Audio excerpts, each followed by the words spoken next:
views expressed on this program are those of the hosts, guests, and callers, and are not necessarily those of this station, its management, or other advertisers. You're listening to Transformation Talk Radio.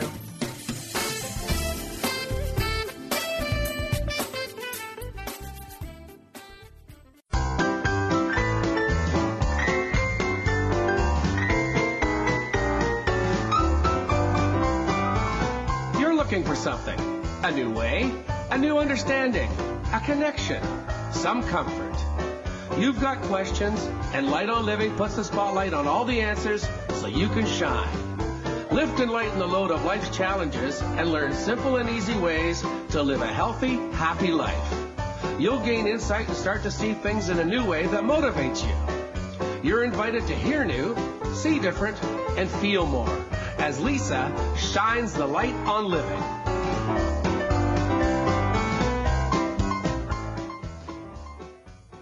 Welcome, everybody, to Light on Living. I'm Life Coach Lisa, holistic nutritionist and life coach, helping to lighten the load of life's challenges.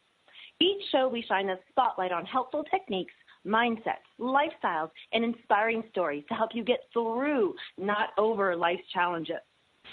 Being stuck can be one of the most frustrating situations, and I'm referring to all kinds of stuck.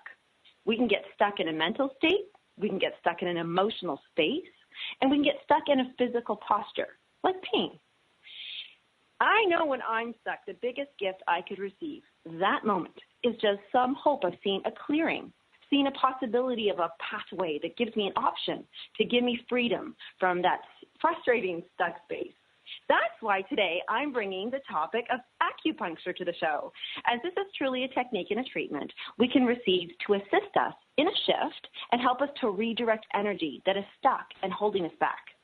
I'm delighted to introduce our guest today, Dr. Lam, chiropractor and acupuncturist, whose care and concern for people is helping them to have freedom from being stuck and aligning them in a physical and energetic way to allow them to journey along the pathway that is hopefully pain-free and joyful. Dr. Lam has dedicated nearly the past 20 years of his career and life to assisting VIPs, very important patients, restore their vitality. He currently owns his own practice with a lovely supporting team at VIP Healthcare Clinic in Toronto, Canada, and joins us today to educate and share with us about ancient technique of acupuncture. Welcome, Dr. Lam. Hello, how are you doing? Hello, I'm great. It was kind of a rough start there, and I love that. It always works out that way because we were kind of stuck and we needed to have that realigning energy, and here we are. Well, this is the time to do it. With the change in season, so everybody's got to be tuned up and ready to attack the summer as it approaches now. Yes, and tuned up. That's an interesting. I love that you said tuned up. Well, acupuncture is our topic, and just to really kick this off and start it, if you could give us a definition of explain to us even what is acupuncture and why would I even bring this up when it comes to redirecting energy and clearing pathways? Well, acupuncture is it's a method of treatment using natural means, and in the case of acupuncture, it's using needles. And the whole premises of acupuncture is basically based on one word. It's balance. We're trying to achieve balance in the human body. And the balance of the internal and external factors creates problems in most people that have diseases or illnesses. And acupuncture is a method of trying to control that balance and achieve that homeostasis, you can say, in the human body versus the external factors.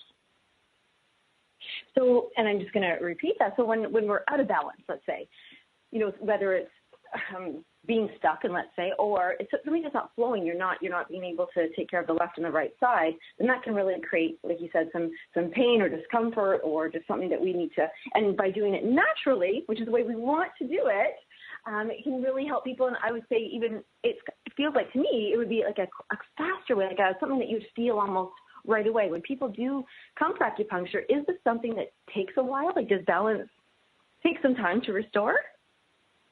It all varies depending on the type of conditions or illnesses that the patient suffers.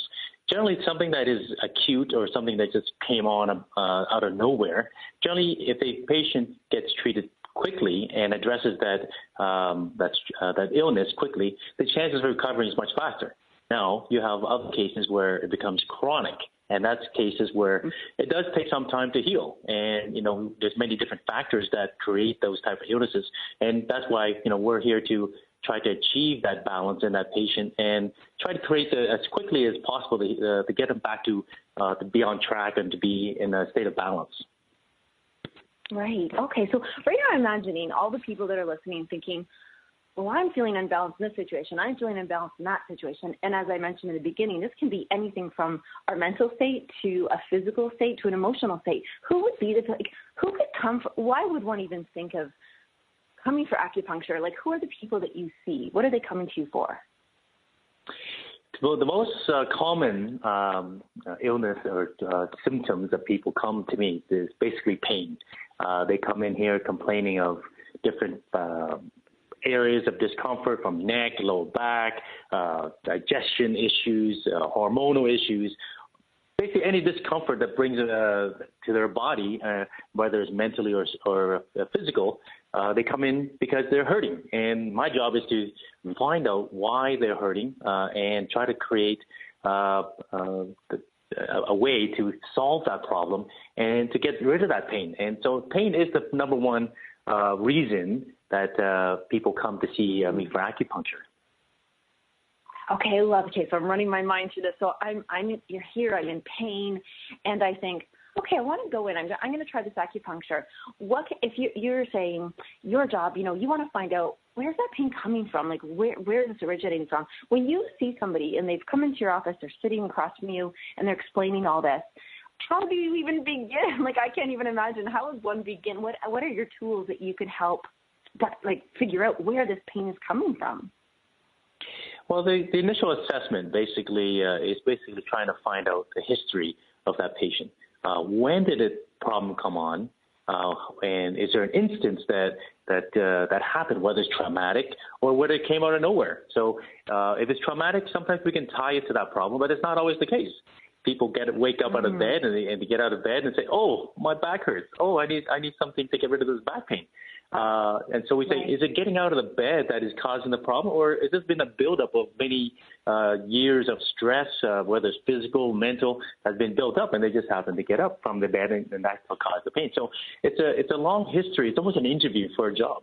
So you're interviewing that patient to try to get an answer. Why are they coming in? Where's the problem coming from, and how can we fix it? Yes, and I love that you use the analogy of getting out of bed. How many times have we ever heard somebody, even ourselves, say, you know what, I just woke up and I must have done something in my sleep, which, as you said, it could very well be the case. But sometimes if it's something built up or if it's paired with something else, how many times does the emotional state or something like that make something is the cause maybe the root cause of a physical thing, or can make it worse? Like, do you find that you have to work with emotions as well? Absolutely. With acupuncture, we basically don't just treat the symptoms. We try to find the cause of the problem. And many causes that bring upon diseases is not just physical or structural. A lot of times it can be a mental issue that creates the physical. Let's say, you see a lot of people coming in, oh, I'm so stressed out with my work and my family. And all of a sudden you look at their neck and you feel, oh, my goodness, the muscles in your neck is hard as a rock. Now, what is it? Mm-hmm. Is it the work that's doing it, or is it the cause of the stress that's from their work or their family that's creating that stress? So they do tie in together. I mean, that's why you see many people, oh, it's stress that's creating this problem or this pain. So what is it, really the stress, or is it a combination of both the physical and the stress? So we got to decipher if it's one or the other, or a combination of both. Right. And I think, that's important for everybody sitting there going, whatever pain people are experiencing, there's a few things going on. Now, so that people really understand what acupuncture is, because we mentioned the word needles, and we've mentioned the word, pain and getting the treatment. How does, we are going to end up going into commercial in about 1 minute, but if we can start explaining what is acupuncture, but when the music starts, we'll come right back and finish that. Great. So acupuncture is basically a method of treatment to try to get rid of the symptoms and basically get the cause and find out what we can do to get rid of the problem in the patient. And using needles is one way to do it, and I can explain that later after the commercial break as to how that is achieved. Right, because I see. It's funny. I did use a picture of what acupuncture is with those needles, on social media when I posted it, or to let people know. And that's the first thing I think about often is, ooh, that's a needle thing. Do I want that? I think, and that might be, I have no idea. I'm going to ask you that too. Is that a fear that people actually are held back from even coming in to receive treatment? Are the needles? You know what? In my practice, I probably can say 5% would come in and say, I'm afraid of needles. I'm really not willing to try acupuncture. And once they try it, they realize, oh, it's not as bad as I thought. So that's the general consensus. I rarely have people that say, I'm afraid of needles, and they actually do the acupuncture and it hurts. And it's actually the other way around. I like that low 5%. When we come back, we'll find out exactly the process.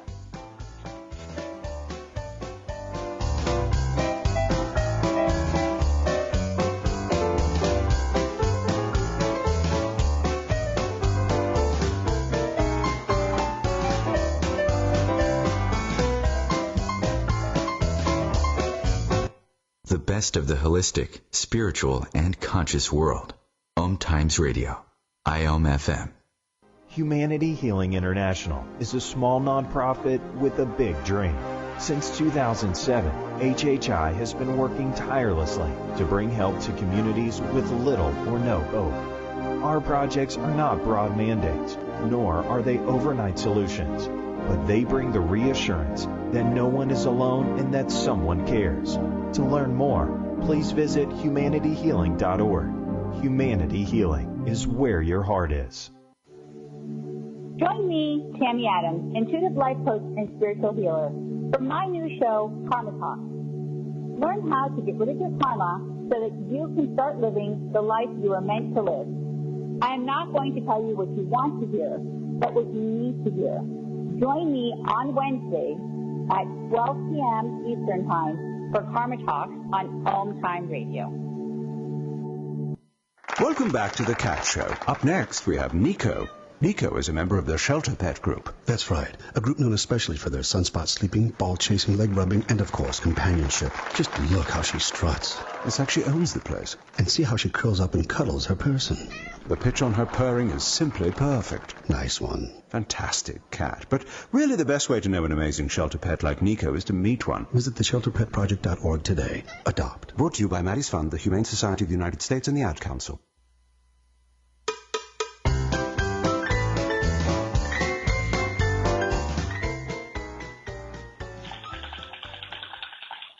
All right, we're welcome back with Dr. Lam, acupuncture, and now we get to find out what does a treatment look like, feel like.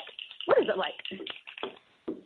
So basically, after the assessment, we figure out what is the symptom or the problem or the imbalance that's happening in the patient. So the patient would be gowned, and acupuncture needles would be placed in what is called meridian points.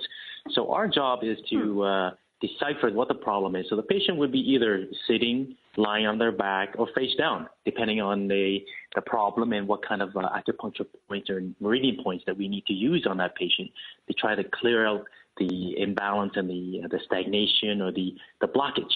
So the patient would be, either lying down or sitting, and basically I would clean out the area with some alcohol, and to then proceed on using the needle and inserting it, depending on the area. It could be a few millimeters to a few inches into the body, below the skin. Wow, okay. So I suddenly got shocked with the inches, which was just me being silly now. But when you said meridian, so we've got the meridians.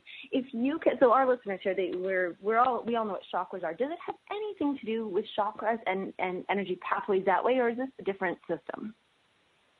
It's there's different descriptions of energy channels along different professions. Like in acupuncture, we would call it meridians. in chiropractic, let's say that as chiropractors, we would call it nerve channels or nerve pathways that we work with. So we have different descriptions, different professions, but when it comes down to it, it is the body's way of energy that is flowing through our systems.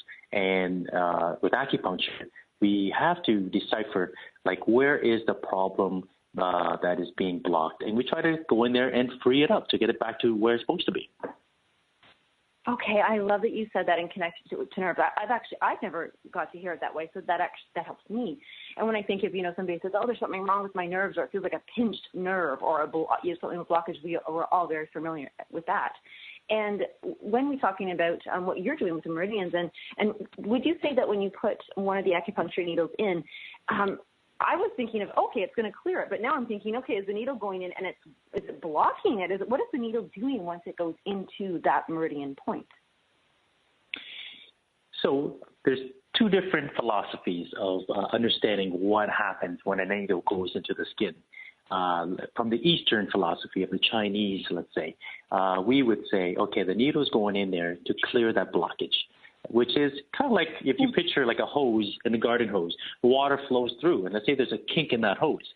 So when it's a kink in that hose, it blocks the water to getting to the plant or the grass you're trying to water. So the needle actually goes in there and finds that kink and then unkinks and allows the water to flow, right? So that is one premise of what the Eastern philosophy says, that we're trying to clear that meridian, the energy channel. Now, you look at the Western philosophy, and they say, you know what, it's not a kink in the meridian. There's no such thing as meridians, they say, because they can't scientifically prove that it does exist.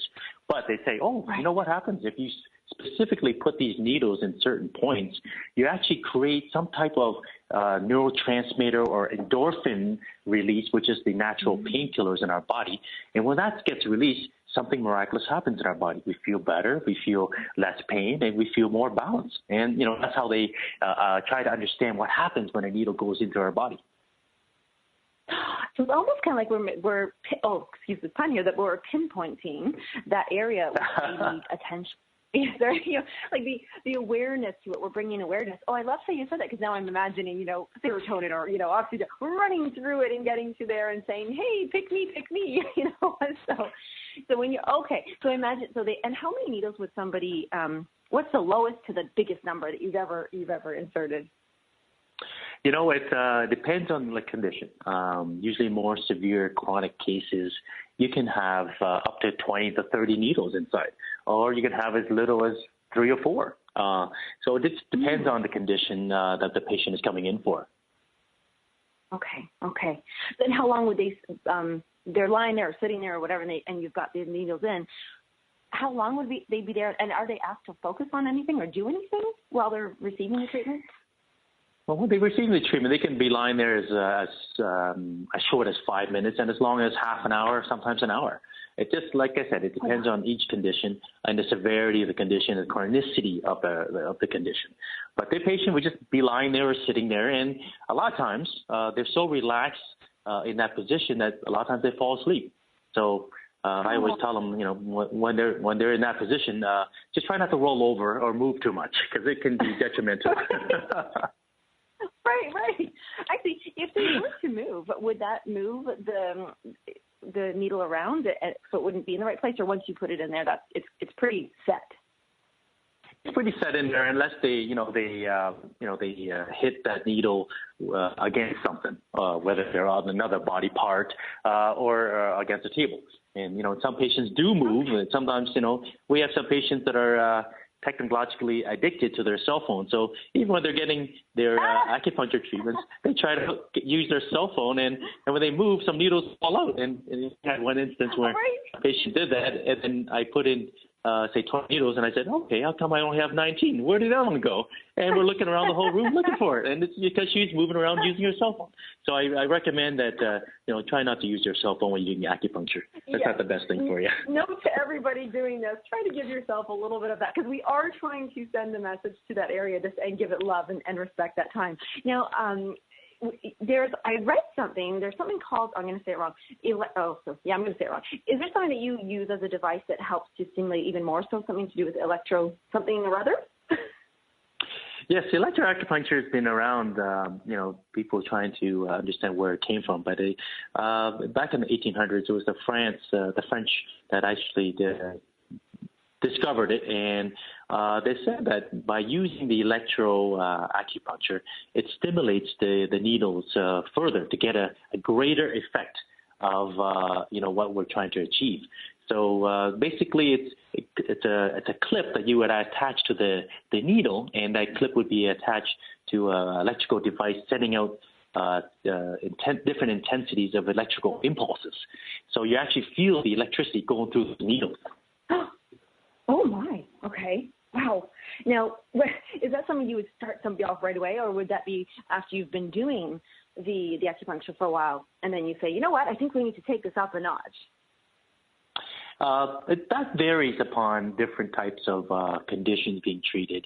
But usually I do try to do without the electroacupuncture and just use manual manipulation of the needles by using directions to stimulate that.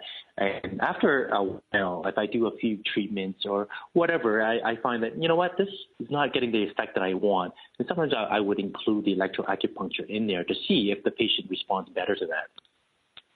Okay. Because sometimes if the energy has either been, perhaps stuck or blocked for either some time or just like a really intense thing. Do you ever use the acupuncture for post-traumatic stress disorder? Is that something that somebody would come in for? Absolutely. Acupuncture has been shown to have great effects on post-traumatic syndromes. Basically the mind and the body work together. I mean, that's what the traditional Chinese medicine believes in. And by making the mind in a balanced state, the body follows through, and vice versa. So when you have patients that come in here with, traumatic experiences, they do find a lot of relaxation and basically getting back to where the state of balance is in their mind. And usually if the mind is balanced, the body will follow, and vice versa. Well, yes, because when they do come in and you're doing that assessment, you're talking about the emotions, you're talking about their mental state, you're trying to find out what they can identify about what they're feeling, and then, as you said, you try to balance the rest of their body. Is there some form? Is it best for somebody to be in some kind of have a coaching session, a counseling session, some kind of awareness thing, or would it's going to work regardless? I think that to get the desired effect, acupuncture is a good supplement, as well as, psychotherapy or coaching and, advice from people that are professionally trained to help these patients get through these difficult times. So I think that to get the desired effect, the most optimal effect, I think combination of acupuncture and psychotherapy would definitely improve the chances of patients getting better. Right. Okay. Oh, that actually makes me think of something like I don't, not very familiar with hypnotherapy and stuff, but with I guess all modalities, would that work? All of them can benefit, depends on whatever is working for somebody, or do you find that some things work best with acupuncture than others? Yeah, there's definitely some conditions, and because there's so many factors that are involved in many diseases. Some patients will respond great to it. Other patients respond minimal, and other patients don't respond at all. So there's many factors that are involved with that. So it's best for the patient to to give it a try and see how it works for them. And the risk of acupuncture is very minimal. So even if they say, "Oh, acupuncture, I tried, it doesn't work," there's really no serious side effects if done by a proper trained practitioner. Right. Okay. Is there a way that you find, because I'm imagining, putting the needle and getting the flow going, is there a physical state that anybody can prepare better? Maybe should they be more hydrated than other times, or relaxed versus, pumped up? Maybe they should just have come from a marathon. Do you understand about the physical state? Is there a better way to prepare for that? Well, generally, in preparation for an acupuncture treatment, the patient's always asked to make sure that they've eaten, they have food in their body, and also make sure they go to the washroom before they lie down or sit down, because they're not moving for up to half an hour. So patients, basically, they don't have to be, psyched up for it or, prepared for it. Unless some patients that are afraid of needles, they're like, okay, I got to go and psych my mind up so that I can withstand these needles. But for the general part, when the needle goes in, it does feel like a little bit of a prick, like a mosquito bite, and then it's gone. So in terms of preparation, like just the basic stuff, make sure you go to the washroom, make sure you eat so you're not hungry and you're uncomfortable. So that's how you would prepare for yourself. Okay. In my world, I was thinking, oh my goodness, should I eat lots of greens and maybe have some lemon juice? So I'm not too acidic and I'm alkaline. I'm getting all that. I would love to hear again. That commercial is going to come up quickly, but I'm so excited to hear about some stories that you've seen, some testimonials, like that kind of thing, where people have really experienced a transition and some benefits when we come back. That's great. Excellent. Great.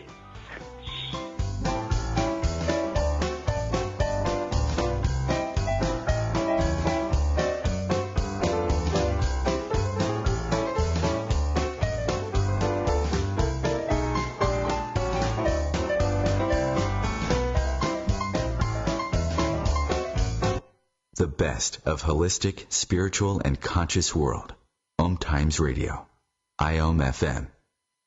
Ascending Hearts is no ordinary dating site, but a spiritual dating site with a purpose, to link you with your soulmate. We engineer the serendipity so you can trust that you will attune with someone that has the same matching vibration as you. Ascending Hearts, the conscious dating site for the spiritually aware. Try Ascending Hearts for free. AscendingHearts.com. So I'm a cat, and I just moved in with this new human, and she's got this little toy she's always playing with, all day long. Tap, tap, tap, tap, bloop, bloop. She can't put it down. There it is. Oh, and get this. She even talks to it. Last week she asked it for Chinese, and guess what? Egg rolls showed up. Like magic. Humans have cool toys. A person is the best thing to happen to a shelter pet. Be that person. Adopt. Brought to you by the Ad Council and the ShelterPetProject.org.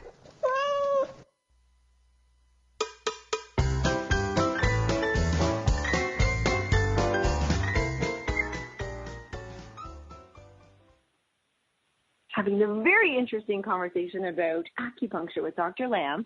And before we go into some, I want to hear some really cool stories about something people have experienced in the change. But I was just thinking about, we should share with people, are these needles being inserted anywhere on the body? Like, are we going inside the mouth? Are we going inside the palm of the hand? Is it just on the outside, like the skin on the back and the arm?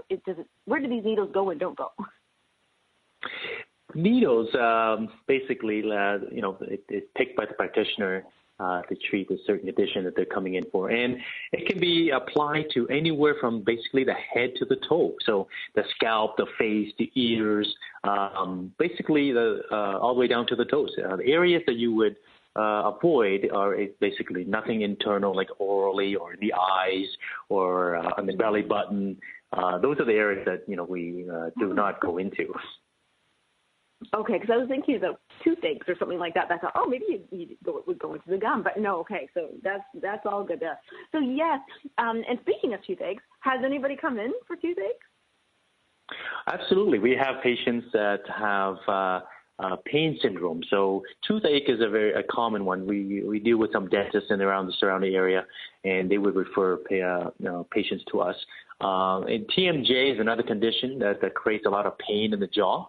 And toothaches is another thing that follows. And generally, it basically allows us to decrease the pain by increasing the amount of endorphins inside the body by inserting needles at very strategic points in around the jaw, around the teeth, and in other areas in the body to create that effect. And endorphins, which are basically the natural body painkiller, has been shown to be like 200 times stronger than morphine. So that's research that has stated that.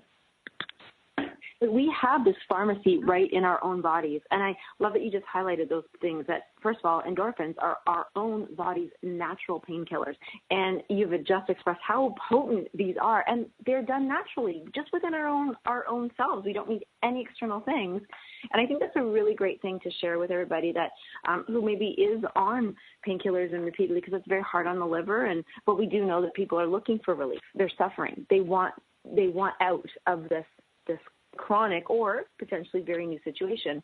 And I love that you mentioned that somebody like a dentist might refer you, because we are going to jump to those stories, but now I'm excited to think about all the people that all the professions that would work alongside with you, who would refer you, like dentists. Who else? Are there other people right now that do refer you on a regular that you find, oh, you know what, we work really well with that kind of profession? Generally, professions that deal with a lot of chronic pain cases, medical doctors, those that are open up to, Eastern type treatments like acupuncture, and we try to deal with, practitioners that, have similar ideas of what we try to do is try to heal the body naturally. That's what we try to do. Try to minimize the side effects from drugs or surgery, and we try to prevent that from happening. And a lot of times we accomplish those goals on a very common basis. I love that. And that's our segue to stories. Yes, if you would love to share some stories of people who perhaps have been able to prevent from going to extremes by doing this. Absolutely. I have patients in our office that, are scheduled for surgery for, ankle surgeries or toe surgeries. They're suffering from some pain in the joints and the tendons. And after a few treatments, we were able to get rid of the pain, and they end up canceling their surgery dates with the surgeons, and they've been surgically free, and they're so happy and ecstatic about that. And when we start cutting up body parts, trying to fix things, in some cases or most cases, there's going to be some side effects or residual effects from that. So we try to do conservative care first. Prevent, avoid any surgeries until it's like absolutely last resort. I love it. I love that there's such success in that, because when we do, a lot of people think, oh, I'm going to have my, appendix out or my gallbladder out. And I mean, there are certain situations that might very well be necessary, but it shouldn't be taken as lightly as what it is. It's just a surgery that we're going to have some, like you said, body parts removed. And I'm going to share this and ask you a question. I actually grown up with my life having Raynaud's circulatory disease. It's a phenomena actually, yes. And it's for really constricted capillaries, and I've experienced it in my feet, and that's why I'm a barefoot girl. Actually, I find the best thing for me is to go barefoot. But having that, the blood flow constricted and my toes turning purple and blue, and then literally losing so much feeling for so long. When I was younger, I really thought I was facing having my toes removed, which is so, the thought of it right now, I'm so glad that we didn't do that. Would that be something that somebody would come to you for, something like that? Absolutely. That sounds to me like, like a circulation issue that creates imbalances. Wherever the circulation disruption may be, whether it's coming from the heart that's not pumping enough blood, or it can be going through the arteries and veins through the body. So with acupuncture is that we try to find out where those blockages are and allow the needles to take effect in creating more circulation around the area and to improve the flow of the blood. And the flow of the blood is, what we call the energy, which is called the qi in the acupuncture terminology. And by allowing that qi to flow properly, the symptoms you have, basically the Raynaud's phenomenon, as you call it, is trying to balance itself out so that more blood will get to the area. The symptoms of cold hands, cold feet will disappear. Right. Yes. And I want to really highlight this to the listeners, what you said there about finding where that circulatory issue was. Maybe it was the heart. Here we are. I'm thinking, oh my goodness, when I was growing up thinking there's something wrong with my toes. That would be what I would see, right? I see something wrong with my toes. That's my physical symptom. And so then I would, of course, go, oh, there's something wrong with my feet. And, going through orthotics and shoes and socks and footwear and all these things. And yet I years later, decades later, really found out that it was my stress response when my heart was aching, when I was upset, when I was, emotionally distraught. This is when my flare-ups would happen quite often. And so there you go. It's a completely not even in the foot area, but the response was coming out there. And so that I love that that's something that you would do when you sit and assess with somebody and talk with them and have that conversation. And so when now I'm so excited to hear about stories now, because have you ever had somebody come in for an addiction, maybe smoking, or I don't even know, so like a food addiction or something? Are there any of those kind of fun stories? Absolutely. We've had treatments for patients that have been on drugs, addictions, serious drugs, heroin addictions, to the point where, these patients are on these medicine and these drugs where they basically turn them into a zombie. And so they're basically being treated, from one drug to the next. So we're trying to alleviate the drug with another drug. So I've had really good success with that in helping these patients cope with these addictions. Drug addictions is more serious addictions compared to, let's say, smoking addictions. Although they work along the same premises, severity in the drug addiction is definitely more difficult to treat than I would say the smoking cessations. Right, because those are powerful things. And is there in the, I'm going to say this incorrectly, I hope not, when you're doing in the Chinese philosophy, does each meridian deal with a different thing? Like, oh, this is the addiction meridian, this is the, I don't know,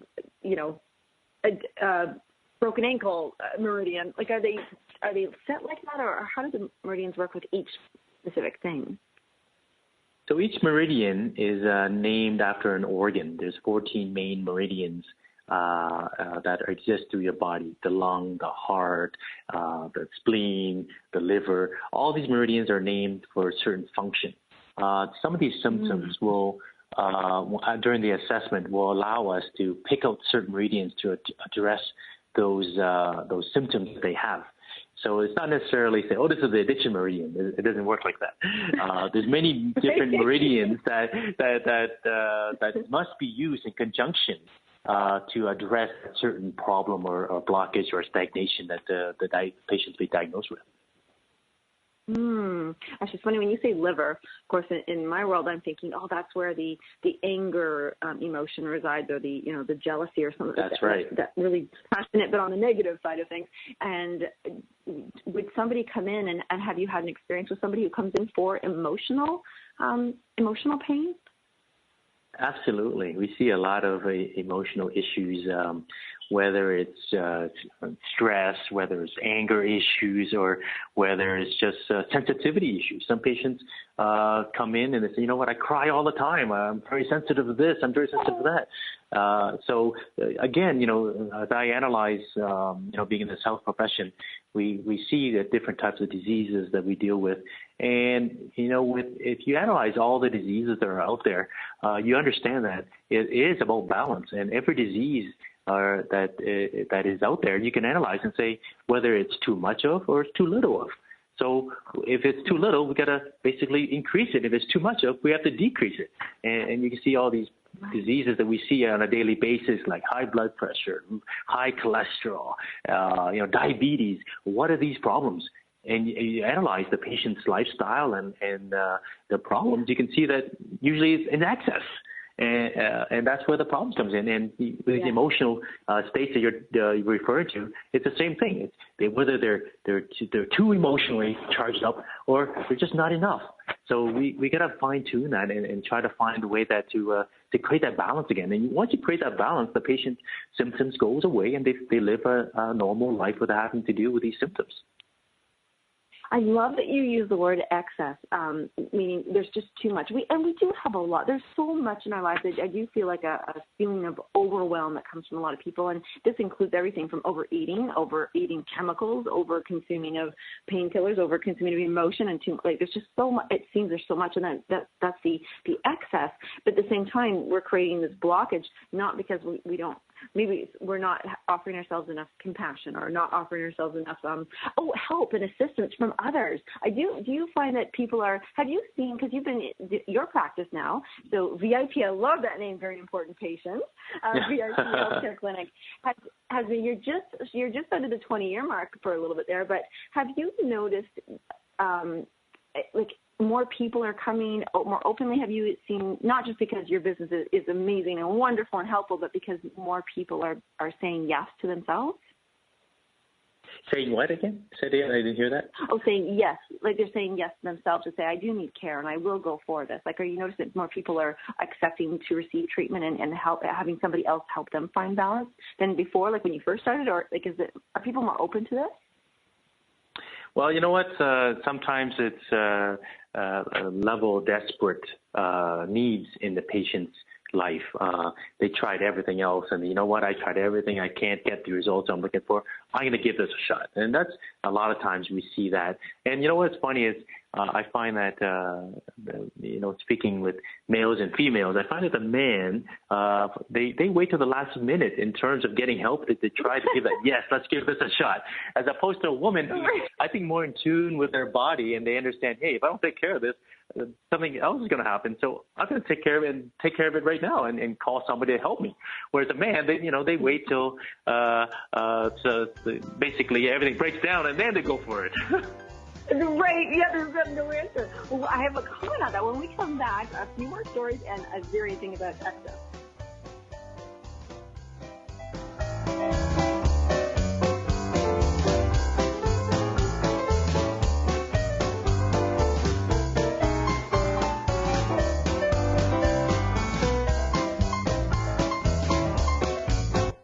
Connecting you with the best of the conscious minds in the world.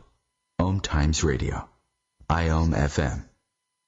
Host your show on IOM FM, the radio network of Om Times Media, one of the more recognized brand names in the conscious community, and is backed by the extensive marketing reach of Om Times. Hosting a show on IOM FM immediately connects you with our extensive dedicated community.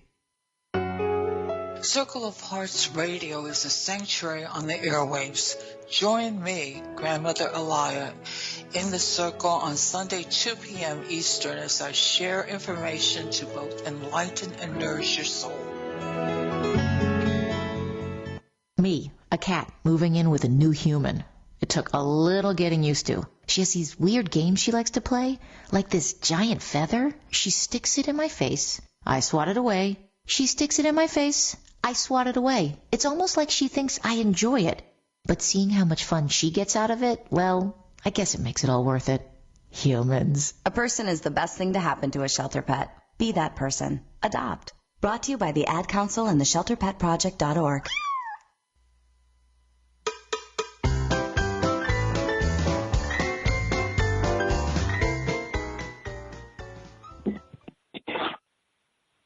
Oh, right.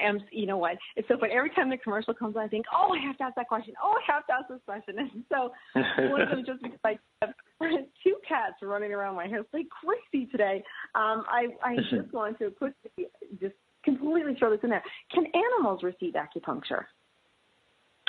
Yes, acupuncture can be used on animals, although I don't partake in that practice. Because you have to have some certifications and understanding the animal's anatomy and that sort. And so I don't do that per se, but I do know that acupuncture has been used, for animals and horse races as well. I know that some horse races do get acupuncture for their syndrome, for pain and problems that they get to help them race faster, get the pain down so they can perform better. So that is a known fact, yes. Yes. Oh, I love it. You said, of course, I love football, and I was just thinking, I bet you a lot of sports athletes and people like that are doing, because as you said, it's increasing the endorphins and doing that. Speaking of endorphins and pain and everything, I'm actually drinking turmeric tea as we're doing the show, and I'm knowing that's yes, and I know it's so tasty in a very herbaceous kind of way, but are there? And I'm drinking ginger tea as we speak. Oh, thank you.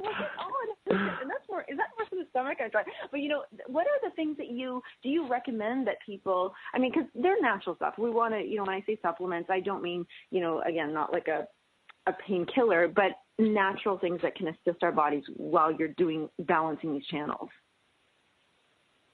Well, supplements that influences the body to help with circulation. I recommend a lot of omega-3s, fish oils, as well as herbs like turmeric that you're drinking, or ginger tea. All these to help the body function better, to allow the circulation of blood and the flow of energy to be dispersed throughout the body in a more even or balanced way. Mm-hmm. So definitely herbs and supplements and nutrition is so important in health that we can't avoid that. Acupuncture is great for helping with these symptoms and disease, but in overall encompassing the patient's health, nutrition aspect is very important. The mental aspect is very important. The physical structure is also very important. So all these things encompass into patients how they're going to respond and how healthy they will become if they take care of all these aspects of their health. Yes, and as you said, it's balance in our lives, but it's in balance in all of those categories that put together. Because you do yourself, so you have a clinic that people can come into and see you personally, but if they were far away from you, are there's certain things that you do recommend. You have a line of supplements that you have on your website. And if you could share with us, what is your website address and how can people, just in case they want to say, hello, and I have a question for you, how can they get in touch with you? Right. Well, they can look at us on our website at viphealth.ca. We're also on Facebook as well as Yelp and Google. If you just type in our address or VIP Healthcare Clinic, we're the only one with a name like that in Toronto, so they can find us through that. And if anything, they can just give us a call, and once they find us, and we can definitely help them with any questions that they might have, or even set up a free consultation to come in and just discuss the problem at no charge.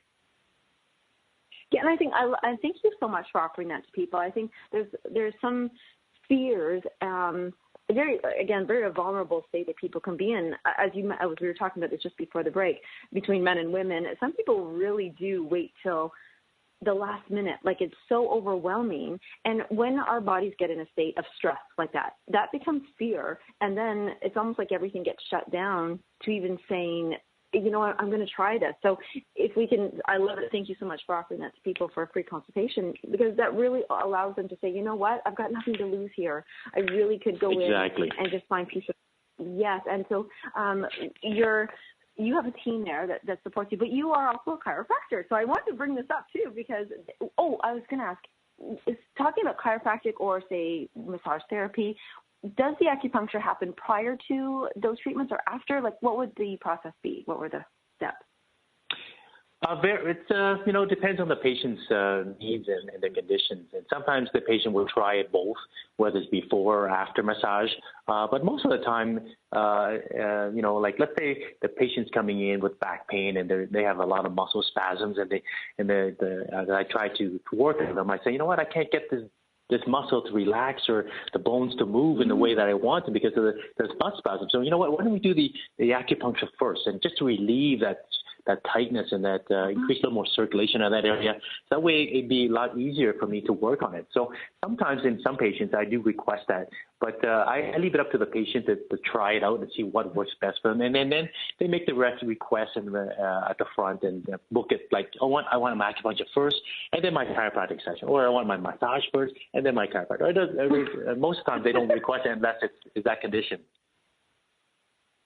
Okay. Because at first I was thinking, if they get the massage, it'll be oily, and then you'll have to, the nails will flip around in there. But I do love that. Are these needles under a specific?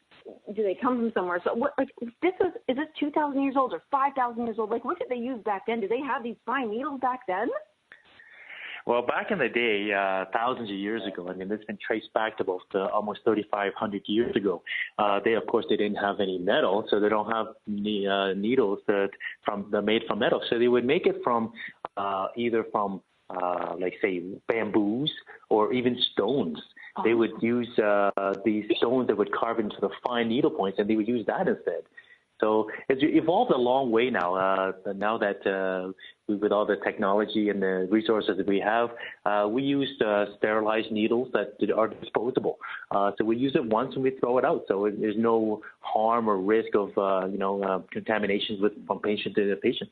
Because back in the day, the acupuncturist would just use a needle and then sterilize it with some sterilizing agent, and then reuse it again. So, and then ever since the AIDS came in the 80s, they said, you know what, everybody's scared of it. Let's get rid of all this. Let's go with the disposable needles. Right. And I think that, it's just peace of mind. Somebody going, you know what, it's a fresh one, it's a new one, it's been disposed. I think as everybody listening out there, there's so many conditions as we've discussed. There's from addictions to pain to discomfort to like brokenness or not working that settling the mind, getting that all organized. Okay, what am I going to experience? What are those I'm going to think about? And then really pairing it with all these other modalities that we can use. We were going to say that, but you are also a chiropractor. So when I love that you said that sometimes you might not be able to manipulate a certain movement, and you think, hey, we're going to do some acupuncture and see if we can how often does that work? Doing acupuncture first. Yeah, most cases that I deal with is the acute situations where the patient just threw their back out and they have severe muscle spasms. Those are the major ones. Or there's some cases where it's chronic, where the patient's been so tight and stiff for over many years and really has done nothing for it. And so when they come in, they're like their spine is like a block of cement. You're trying to move that cement, it's not moving. And what we try to do is try to soften up the area first before we try to move it in. And those cases take a little more time. Yes. Okay. I'm imagining people going in and having. I would love to share with people like the most. Let's give them the best case scenario. Do you have a couple like miracle stories that really stick out in your mind that really have either shocked you or that you're really pleased with and just make you feel happy that somebody's experienced that?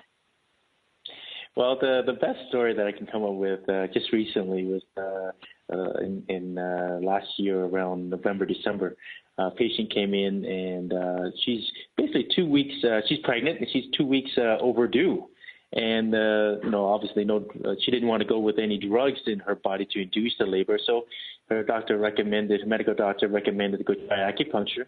So she came in to see me and I used the needles to stimulate the uterus to contract. And funny, after she left that night, the next day was the delivery. So whether that is a coincidence or whether whatever I did helped, it doesn't matter. The goal was to get that baby out, and the baby came out. Yes. So I'm happy, and she's very happy with that. So that was pretty cool. Very grateful. 2 weeks, that's a lot bigger baby than 2 weeks earlier. Yep. So it's so interesting that you can use it. So you can use this while you're pregnant, and in fact, it'll help you. Could help you do that. I love the stories of really that success. And when I'm thinking of all these things, I still have 2 minutes, so we can do this. But my sister used to go for headaches, migraines, and a lot of people have migraines. Like this is just, from all kinds of things. I don't have an understanding of migraines very well because it seems that it can come from anything from food sensitivities to stress or to being on the computer or the iPhone or phone, just as much as you were saying earlier, technology dependent. Do you see a lot of people come in for that, and have you had great success with that? Headaches is a very tricky diagnosis because it can come from many factors. And once you get to understand the patient's history and what they're doing in their life, you can, estimate as to where the problem's coming from. And so using acupuncture to help with headaches is a great tool because it allows us to, address those areas that say it's coming, from a circulation issue or a structural issue that the acupuncture can relieve the imbalances in the area that causes the headaches. But like I said, headaches can come from many factors, so you have to do a full, thorough history before even considering acupuncture, because many other factors can create that headache too. Right. And you, in fact, actually would get feedback from the acupuncture because you'll say, hey, when we did it in this meridian, it felt better here and there. Now, I want to thank you so much for sharing your time and your care with me and with everybody listening. Yes. And invite everybody to track you down Facebook. And I just became your friend on Facebook, so it's VIP Health. I love that. Thank you. And I want everybody just to really connect with you. You've really actually helped me understand it the best I've ever understood it. And you're just positioned and you're so pleasant. That's great. Well, I have something to mention to you, Lisa. Just give me 1 second. I want to let you know that all the listeners on your show today, if they were to call in today and book an appointment to have an acupuncture assessment, we're doing a fundraising rate for this 14-year-old girl that we're doing. Her name's Nicole Costa. She was misdiagnosed last year with pneumonia, and it ended up that she had leukemia. So we're doing some fundraising for that. So anybody that calls in to book that appointment, we will waive the $100 initial fee, and they will pay or charge or donate whatever they want to that fundraising at whatever they'd like. Oh, wonderful. Thank you so much. And I will post that on Facebook. Thank you so much. And we will have you as a guest again, hopefully. Thank you so much for having me. It's a pleasure. I enjoyed it a lot. Thank you. Bye-bye, Dr. Lam. Bye-bye.